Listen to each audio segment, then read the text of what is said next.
Pokémon Sword and Shield, the latest game of the franchise, is taking us through a brand new journey through an all-new region with never-before-seen Pokémon. Like each new installment, Sword and Shield have their marketable legendaries that will no doubt be tied to the overarching story of the games, not to mention the lore of their debut region, known as Galar. While we still don't know basically anything about the new title legendaries, we know enough for me to make some lore predictions on a third legendary antagonist Pokemon of Generation 8. Let's go over what we know about Sword and Shield and see if this prediction holds any water.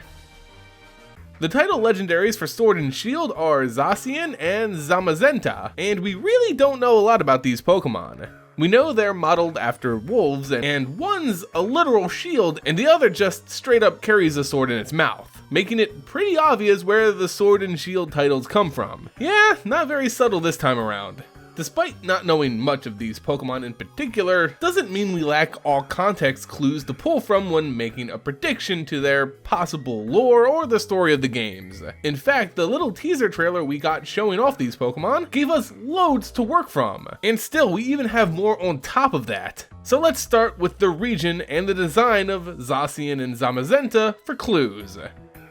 The region of Galar is loosely based on the United Kingdoms. The region's shape even sort of looks like the UK. Just squint and you'll see it. The game titles, Sword and Shield, also harken back to the UK's history of valorous knights of the medieval period. Taking the tools of that profession's trade and incorporating it into their actual designs, Zacian holding a great broadsword as an arm of the knight, and Zamazenta being the shield, it's really easy to tell the aesthetic that they're going for. Though I do sort of think it's dumb that a legendary Pokemon is just holding a sword in its mouth as part of its design. Yeah, I know, Dark Souls players, I know about Sif, the Great Grey Wolf, okay? Don't at me on that. But I will give props that these two Pokemon are obviously designed with the story in mind. Also, just to drive home the whole knight theme, listen to the sound effects of these Pokemon when they move in the trailer. It really sounds like clanking armor. It's a really nice touch. So we get that these legendaries are from a region where knights and honor and chivalry are all really ideals, and they seem to at least exemplify that. But why do I predict that there's going to be a main antagonist Pokemon that shows up and causes trouble? Well, in their debut trailer, Zacian and Zamazenta are shown to be dueling. Again, knights, right? But it doesn't come off as overly aggressive. That is until a gust of wind breaks it up and they go back to back and assume a more aggressive stance. This is a clear indication to me that a larger threat looms over the pair. Something they're familiar with, something they've fought before. Now, this idea isn't uncommon for Pokemon. I mean, even in Gen 1, we had Mewtwo, which sort of acted like an antagonist Pokemon, but since then, almost every generation has a legendary that was either being used for a malevolent purpose or was designed to be a threat in and of itself. So predicting an antagonist Pokemon isn't really a stretch, but I think I know what that Pokemon is gonna be, at least design-wise, and how that would impact the story and lore of Zacian and Zamazenta. To understand what this potential threat could be, we have to look at possible stories, myths, and legends that inspired Zacian and Zamazenta in the first place. The Pokemon games were never shy of weaving real-world folklore into their Pokemon designs. Even their legendaries and overarching stories play off of some of the greatest tales and tropes in history. Sword and Shield, to me, will be no different, but what story are Zacian and Zamazenta from? And no, it's not Sif. So please, Dark Souls fans, just chillax, alright? We sort of have to back away from the whole Sword and Shield design of these Pokemon and think more broadly about wolves in myth, to find what I believe to be the actual answer. While wolves pop up in almost every culture's mythology, or even dogs for the lack of a better description, we want to try and focus on those from medieval United Kingdoms, as this and the fantastical idea of knights and castles is where this game is going to be taking place. So that makes sense. Now, I'll be honest with you guys, I'm not a historian, I'm not a folklorist, which I just found out is an actual thing. So if I get anything wrong or you know more about these topics than I do, please just let me know. You can go ahead and flame me, I don't really care. It adds a little spice to the comment section. But from what I could find using my vast knowledge, aka the Google search engine, I didn't find much that fits the theme of these two Pokemon. However, and others have already pointed this out, there's a better connection to Nordic tales of twin wolves in mythology named SKOLL and HATI. It's said that these great beasts would chase the sun and moon across the skies and devour them, bringing on the end times. Funnily enough, we just came from Sun and Moon, so maybe the threat, if you believe Zacian and Zamazenta are fashioned after this story, is actually Solgaleo and Lunala? You know, the representation of the sun and the moon?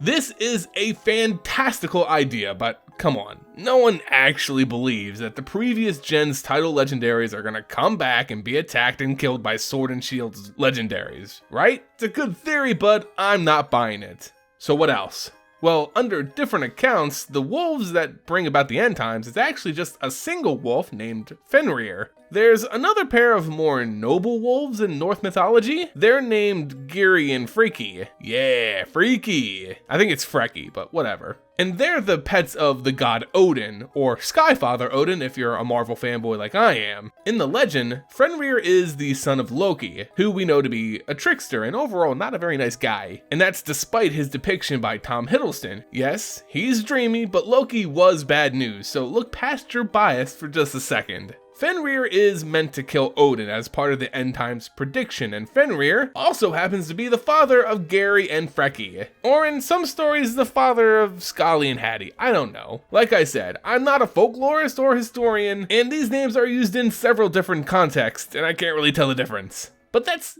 basically the story. Two guardian wolves versus their father wolf, who looks to devour the sun and moon, kill a master, end the world. That's the basic gist of it.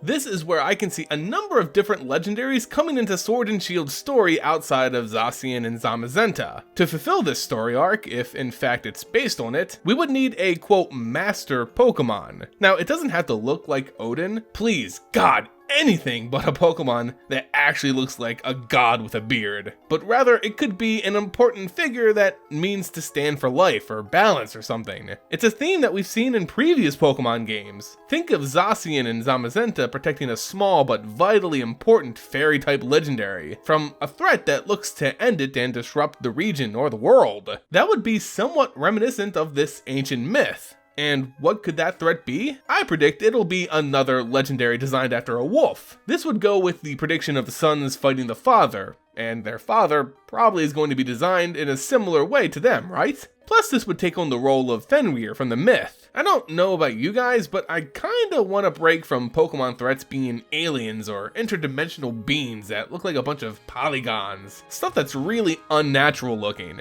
I think with Sword and Shield, we'll get something still fantastical but more down to earth than what we've seen recently, and I welcome that. But with the lore and clues we got with Zacian and Zamazenta, be on the lookout for yet another legendary wolf acting as the antagonist for Sword and Shield. I also want to predict that the onset of this threat could cause a change or alternate form in Zacian and Zamazenta. Now this idea is more out there because I'm not sure how it's going to work mechanically in-game, but one being with a sword and the other being a shield, I can easily see the story taking us in a direction where they both need to be together in order to end this new threat, i.e. a fusion. Now, Pokemon is certainly not afraid of doing alternate forms of Pokemon, even legendaries, but smashing two together into one being is something new if done. And if done, I can say I won't be a fan. I can just imagine a hulking wolfman with a wolf-shaped sword and shield fighting a cosmic wolf in Pokemon, and no, I don't want it. Major yikes, please take it back, and no thank you, I hate it. So this is one prediction I can see happening, but hope to God I'm wrong on. Funnily enough, in searching UK and Celtic wolf legends, because I lack any sense of social life, I found out that there's a lot of wolves who turn into people, warriors, and knights. So yeah, praise for impact on that one. And yeah guys, that's my pretty late in the game prediction for some additional legendaries that could come in Sword and Shield based on what I've found to be the basis behind Zacian and Zamazenta. Let me know what you guys think about this theory and possible lore of these legendaries in the comment section below. Let me know your own predictions if you have any as well. If you enjoyed the video, consider throwing us a like, subscribe so you never miss out on a new video, and support us by sharing it with friends and on Reddit. It really goes a long way in helping the channel. As always guys, thank you all so much for watching, and until next time, see ya!